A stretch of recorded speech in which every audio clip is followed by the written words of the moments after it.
P-Dub Nation, how we doing? It's your boy P-Dub jumping on our podcast, Coffee with P-Dub. Cheers. Happy Wednesday, everybody. Happy Wednesday. So we got a guest we brought on before. GDOGSPORTS is going to jump in here and tap in here shortly, but I want to talk about a couple things today. We've got a nice little slate for you. We're going to be in and out in about 15 minutes. But we're going to be talking about a couple different things. We're also going to be answering any questions that you guys may have for us live.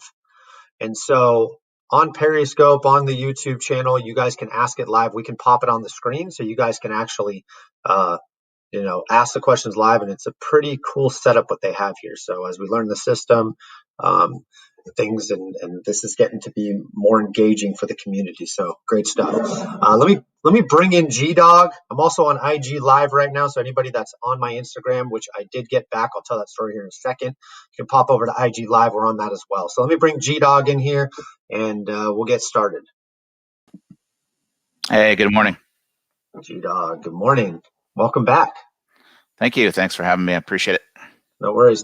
So as we kind of talked about earlier, we're going to set up a few different things. We're going to answer some questions that the community has asked already, just about general sports betting questions. We're also going to talk about the odds and percentages, break even, what did they change. We'll talk about some NBA ATS trends that are pretty significant at this time in the season, late in the season. So why don't we get started, G-Dog, with some of the questions that we have on Twitter, if you have those in front of you. I've got some Instagram questions as well that the community has asked. And again, community, jump on over to Twitter or YouTube. This is live there. You can pop in some comments, and we'll answer those questions live, all right? So let's fire away, G-Dog. So Over and Under Girl asks, which sport's easiest for you to handicap or your most successful? So personally, I would say college basketball is probably my most successful. And then second place throughout the course of the year, I would say college football is my best. And then college basketball is probably second best. And then NBA after that. So I differ completely. So what I see in basketball is not as significant as what we see in the MLB, especially after the All-Star break. For me, after the All-Star break, that is the easiest sport to handicap by far because of the systems built, the trends, the tracks. I feel like baseball is a lot easier to handicap. Plus, there's not as many terrible beats for you. I feel like basketball is like bad beat central, and so I really can be for sure. For sure, I really like capping baseball. We did see a couple bad beats in baseball yesterday. The Dodgers, I believe, was a pretty bad beat. They were up 3-1, in the eighth, and there was a 2-run bomb. They ended up losing the game. Yeah. But anyways, it does happen in all sports, but baseball is the easiest sport for me. Well, bad beat last night if you had the Cavaliers and the points. Oh. How brutal, dude. They stick with the Suns all game, and then they go to OT, and they don't even cover, 12.5? Yeah, 12.5. They lose by 16. Like, go figure. Absolutely brutal. Just brutal if you have the Cavs. But anyways, which I did not. But anyways, how about another question?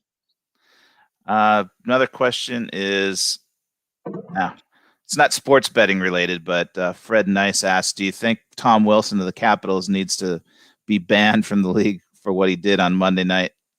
I don't know if you saw it or not, but there's a guy spread out on the ice, and he's known for incidents, and he's like an enforcer, but he's always doing cheap shots, and he's also gotten in trouble a few times.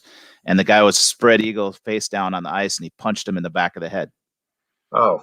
And that guy's going to miss the rest of the season. And you know what happened? He got fined $5,000 because that's what the CBA will only allow. No more discipline, nothing, no suspension, nothing. That's so weak. So everybody's really 5 fans are dropping the bucket. That's not going to prevent him from not doing it again. That's for damn sure. Absolutely. So that's weak. Absolutely. He should be suspended and probably removed for the entire season. I mean, there's dirty play and there's things of that nature, but that's just uncalled for. Uncalled for. Yeah. And then Wise Sports asks opinions of both of us on the 7-inning double headers. So that's an interesting question. I don't hate it. Baseball is a little bit of obviously a slower sport than the rest. I don't dislike it. It's definitely different to cap, right? You easily can have a pitcher go a full 7, right? A complete game more likely than in a 9-inning game. So I feel like the starting pitchers even have a lot more value on a second game of a doubleheader. So, I mean, I don't dislike it. I don't typically take double headers. I mean, a lot of people do. They like to take the second game and the opposite of the team that either won or lost the first game. Yeah. I don't typically take them. It's abnormal to have double headers. I like things to be pretty consistent for me when I do cap. So, but to answer his question, I don't dislike it. What about you? I think like you're talking about the strategy with whoever wins the first game, bet against them in the second game. It seemed like that was more likely in the 9-inning games. I don't know if it was fatigue factor or whatever the case might be. This seemed like some dynamic with the 7 innings. I mean, they're shaving the 2 innings off, which could be an extra half an hour of game time. Actually, probably like a half an hour, 45 minutes of game time, not quite an hour, but depending on how things are going. So that team tends to factor in a little bit, I think. I'm not opposed to it. I mean, I'm kind of old school. I mean, I don't know why they decided to change that, I guess, to speed up the game or make it more interesting. But, you have a guy the other day, Bumgarner, throw a no-hitter and it doesn't count, Right. So. That's weak. Yeah. Hey, so I got something pulled up, which I think is real interesting. I wanted to kind of move into a different category here.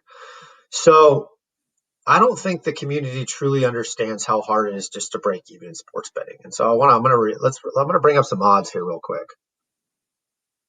Let me share my screen. Share my screen real quick. All right, can you see that, G-Dog? Yeah. So at minus 110, 52.4% is break even. So we have to be 52.4%, right? So you gotta hit 52%, you gotta lose 48% just to break even at minus 110. So now when we start buying points, right? The sports books want you to buy points. They want to put you in a position to lose obviously more money, because typically that half point, I mean, I don't know the exact percentages, do you? But it typically is a non-factor in, I believe, over 90% or 95% of the bets, something like that. Yeah. So on the screen right now, we have what break even is. So at minus 135, break even is 57%. Now that is an extreme professional. If you're hitting 57%, you're a sports handicapping professional. Anywhere above 55 is considered a professional. So you are a very good sports bettor, but you're only breaking even at minus 135. I mean, what do you think about this, G-Dog? What's your take on buying points, not buying points, and overall factors of breaking even in sports betting? Personally, I typically never buy points. I usually the only sport I'd make that exception for is going to be pro football or college football once in a while, but more likely pro football, just because you have those, 2.5, 3 points. But now that you have the 2-point conversions, that kind of throws off that little gray area there. So typically I do not buy points, and I try to be as close to that 110 as possible. So, depending on what sport I'm wagering, baseball, for instance, you have a lot of money lines. Hockey, same type of thing. I'll try to mix in some run lines or some puck lines to get my net odds down to as close to 110 as possible. And so some of these guys out there, they love parlays, right? It's like playing the lottery day in and day out. It's a recipe for disaster. So if you're playing parlays day in and day out, the only time I personally play parlays, first of all, there'd be one unit on a 1 to 10 unit system, and I don't know how you mix in. But if I have like a 3-game set and I'm very confident, I'll throw that into a 1-unit parlay as like a bankroll builder. And if we sweep the board, obviously we're going to clean up that day. And if we don't, we lose a unit, right? I don't do it that often, but that's really the only time I parlay. I do mix in some money line parlays if I like. I did it the other night. I did it with 76ers. Were a 6-point favorite on the road. I didn't like them to cover the spread. I liked them to win the game. And I parlayed it with the Rays on the money line, which were minus 158. So we got some good odds at plus 133 and it cashed. But what's your take on parlays, G-Dog? I don't play parlays at all, actually. So you're listening to two professional sports handicappers, which are telling you not to play parlays. I know that most of you guys will go and play parlays today, but it's not advisable. I understand why you do it. You want to take a little bit amount of money and make a large amount, right? But it's a recipe for disaster, and you're going to continue to lose. Take that $100 instead of doing 10 parlays. Take that $100 and put it on one game, right? Or 2 games or 3 games, whatever the case may be. You're better off. Your odds are better and more in your favor to become profitable. So Absolutely. just I don't know if you guys can see my screen. Obviously, probably not on Instagram. Minus 200, you have to hit 67% to break even. So keep that in mind.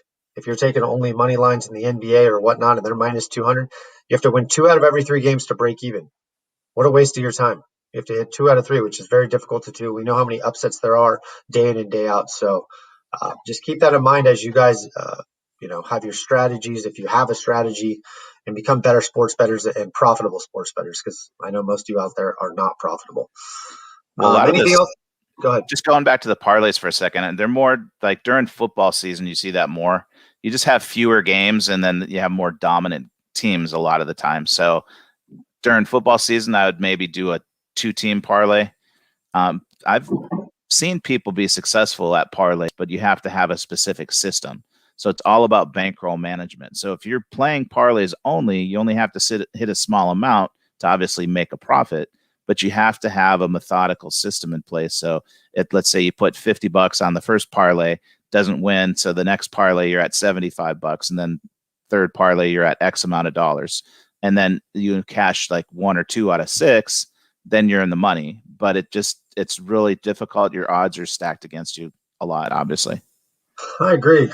And on the flip side, if you're a dog player, just to close out here, plus 200, if you were to take plus 200, you need to win. It's the opposite, 1/3 of your games to break even. So, 1 out of 3 games and you're breaking even there. If you're able to hit 40% of a plus 200, you're definitely profitable. So there's different strategies, to the sports betting. It's just, what is your strategy to become profitable? So you got to ask yourself that question, community, to ensure that you have some sort of system in place and a strategy. We got some questions coming in. Awesome. What do you got? Let me see here. Let me throw it on the screen. Someone who's looking to break into the betting world, what advice would you give them? Go ahead, GDOG. Well, I would say set aside a bankroll. So let's say you have $500, $1,000, however big or small it might be, but that's money that you can afford to lose, and that's only dedicated to your sports books. It's not your rent payment. It's not your car payment. It's none of that type of stuff. So whatever you can afford to lose, just like if you go to the casino and you're playing blackjack, whatever you can afford to lose, have that as your starting bankroll. And then I would highly recommend finding anything you can online or talking to somebody that is a sports bettor about money management. It's all about bankroll management, because you don't want to take yourself out of the game. So if you have that $500 and you're betting 1 to 3%, so $500, 3% is $15 a game. So then you can adjust your bankroll as you grow. So as you continue to win, let's say you're hitting 55, 56%, then at the end of the first month, you can adjust that. So let's say your bankroll's $1,200. Now it's 3% of $1,200. Now you're at $36 a game. So It's 100%. I mean, I agree with you 100%. If bankroll management is the biggest, it's the key to anything in investing, right? How you manage your bankroll, that goes for crypto, that goes for any type of investment. If you cannot afford to lose that money, don't bet it. And I said this on a previous podcast. The reason we get nasty messages or upset clients is because they're betting out of their means. That's the only time somebody becomes extremely emotional in sports betting, is because they're betting with money they shouldn't, or they either don't have, one, because they're betting with a bookie, or two, they are just over betting, right? They're betting, 100% of their bankroll, 50, whatever it is, but they're betting too much. And so that's when people become emotional. And so the best advice is, like G-Dog said, set that money aside. That's only for sports betting, and you'll be comfortable 100%. You can actually enjoy it more so than it be this extremely nerve-wracking event. Let's go to another question. We got another question. Do you view parlays and teasers the same? Go ahead, G-Dog. No. Parlays and teasers are 2 separate entities, simply because, well, you could buy points with the parlay similar to a teaser, Right. but parlays and teasers are all the sportsbook make a ton of money, and why all the casinos are real big out in Vegas. Because anytime you're moving those lines around, you're increasing the odds against you. So if you got 2-team teaser, 3-team teaser, you're getting 6.5 points. The only time I'd look at teasers would be to move it across key numbers. So in football, the 3, the 4, the 7, those types of things. Understand and know the key numbers. Right. Basketball, college basketball, or pro basketball, I would never recommend any teasers at all. So I agree with you to a certain extent. Do I play teasers? Not typically, but if I can get a line down to, let's say it's I think I had a teaser the other night. The Heat were a 5.5 point favorite. We took a 5 point teaser. We got it down to an even line pretty much just to win the game. And then the Lakers, we bought that down when LeBron and AD came back from 8-3. It was a loser. It was a -130 loser. It wasn't a good bet, but I typically will take teasers with certain feelings. And like I had the Lakers to win that game by 6, right? So I bought it down to under that, gave myself a few points of cushion, from my system and from my, the way I handicapped that game. So it is what it is. You're not going to win them all, but I agree with you. Teasers are a moneymaker for the house, for sure. But again, I can get back to your money management, bankroll management. So let's say you have a $500 bankroll, $100 or whatever, just using numbers, not to say that anybody's going to start with that, maybe more, maybe less, whatever. But you have a percentage of that can be your like gambling money. And then you have your bankroll for your sports betting, so to speak. So the parlays and the teasers, you can use the smaller bankroll. Again, it's about the bankroll management. So if you have a strategy on how to do it, so the teasers would come into play mostly like during football season when you're buying those key numbers again, or even let's say basketball on occasion. I guess if you have a couple teams that you feel real good about, but you don't want to take the chance with the parlay and the spread, and you can bet that down. Other people do money line parlays. It again gets back to what your odds are to hit that. So I mean, if you're taking a couple of teams with high odds on a money line, your payout on the parlay is not going to be that great. And so I got one more question for you, and then we'll cut it off there because I want to jump into something else. What's your view on NBA first quarter lines that just came in on Instagram Live? What's your view on those? And do you take first quarter bets? I do not personally. I know people that are very successful at it. I just never have developed a strategy to look at that angle personally. And I don't like it. I don't like it either. I personally don't. I know there's value on some teams that start out of the gate hot, right? Suns came out hot last night. They didn't look like they were going to cover against the Cavs. I was talking to him about it with that specific game with another capper, and he took the first quarter -2, right? That individual thought there's extreme value on the Suns to get up to a hot start against a shitty Cavs team, in which they did. They covered the first quarter line, and it looked like they weren't going to cover. Obviously, it was a beat, and they did cover the game in overtime, but I don't take them. I'm not a huge fan of any type of first quarter. I rarely take first half lines. I like to take the game. I like to cap the game. I like to take the game, and I like there to be a win or loss specifically with the team at the end of the game, right? And so I like the game to just be complete. So that's my strategy. I have my systems built for games only, and so that's just what I like to do. But to add a couple cents into that, there's guys that I know that are very successful playing NBA quarters also, or basketball quarters. They do Europe and other overseas basketball on a progression. So that's a whole nother thing. But you take them to win the second quarter. If they don't win the second quarter, you take them again in the third quarter. ABC or an ABCD progression, depending on. I don't like progressions. You get those C and D bets, you can wipe out your bankroll real quick. Okay, so let's go. Let's finish off here with some NBA ATS trends and take a look at that and see what teams you like.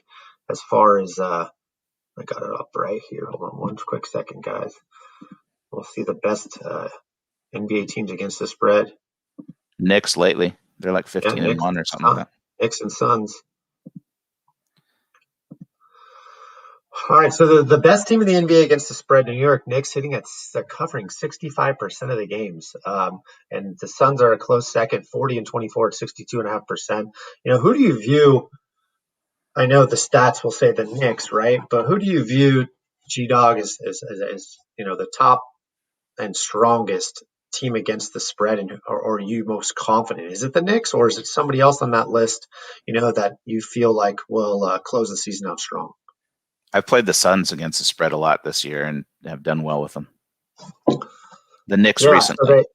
if you look at the Knicks too, the Knicks are almost plus 5 points against the spread.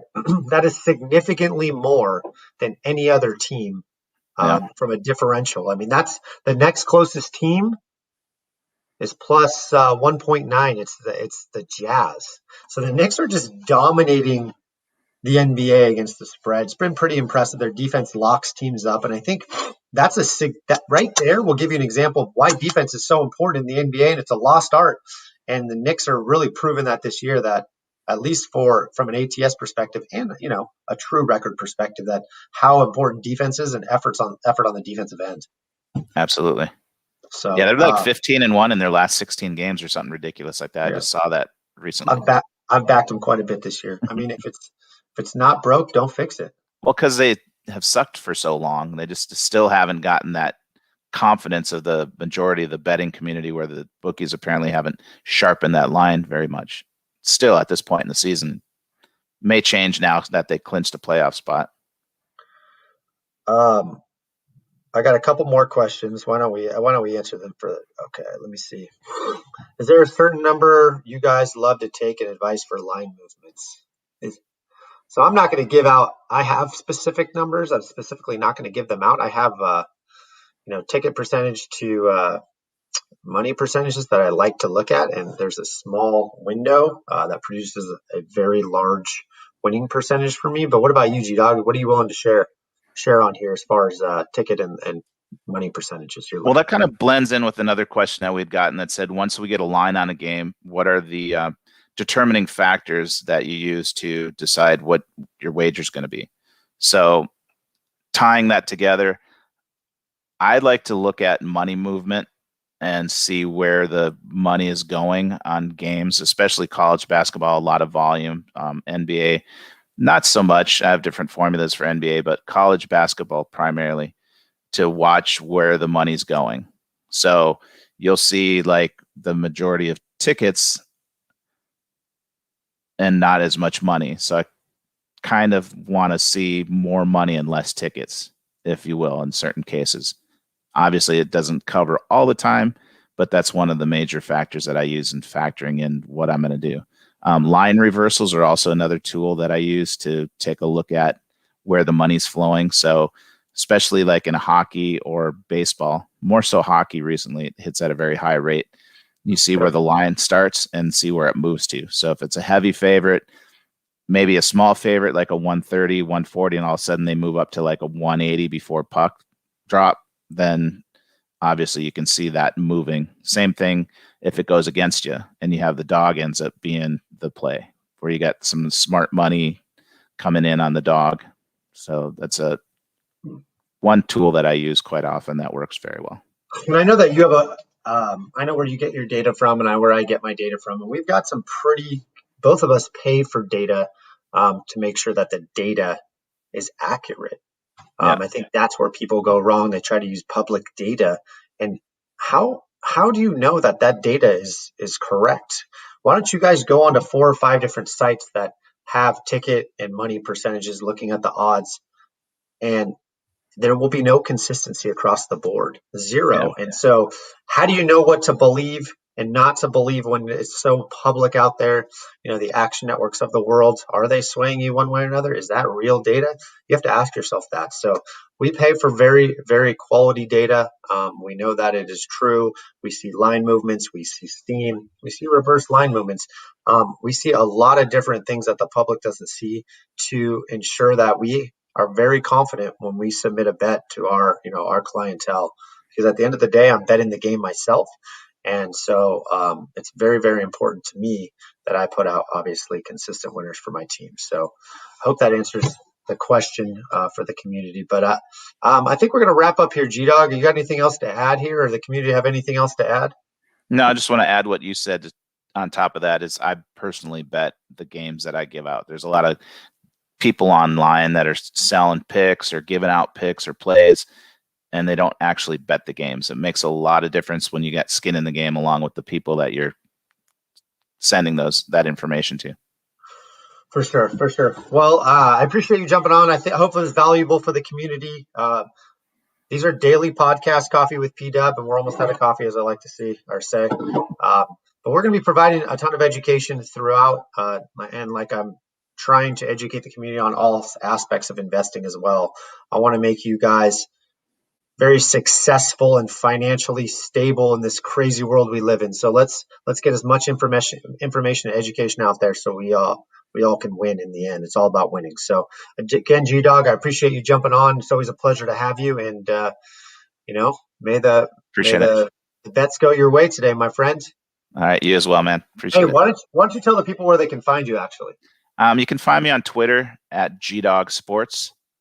And then I'm also on Instagram. I haven't been as active on Instagram. I'm growing a following there, but it's also at GDOGSPORTS.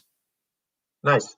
And you guys can find me back on Instagram at Proven Winner. I lost my account for about 4 days. I don't know what happened, but I'm back in action. So Instagram at Proven Winner, Instagram at Proven Winner Private, and on Twitter at Proven Winners. My website is provenwinner.net. And head over to my Instagram or even on my my Twitter, and you can get in my free picks Telegram. G-Dog has one as well. And we give out free winners all the time, as we've gone 10-3 in our last 13 free play winners. How's your free picks going, by the way, G-Dog? I just posted this morning. Let me pull it up real quick. Sorry, you caught me off guard. I'm sorry. I know it was a good record. I saw you post a solid record, so I thought I'd ask you. 18-9. 18-9, hitting 67%. The man is hitting 67% over the last 27 games. I'm hitting, 10-3, whatever that percentage is. I don't have that math on me. It's a pretty high percentage. Yeah, it's not bad. Those are absolutely free. So we don't have a free play today. I'm going to plug in my promo for today. It is $9.99 for a max bet today, a 5-unit max bet. We're doing a $9.99 special only for Wednesdays. Do you have a promo going on today, G-Dog? I have a $29 special for today. Must go 5-0, or you get a free week of the VIP. There you go. $30 or a free week in the VIP. Must go 5-0 for G-Dog. I'm giving away a max bet for $10. Jump on either one or both. Why not? And let's have a day. Sign it out. Thank you again, G-Dog. It's your boy P-Dub, and we will see you tomorrow for another session with Coffee with P-Dub. Thanks.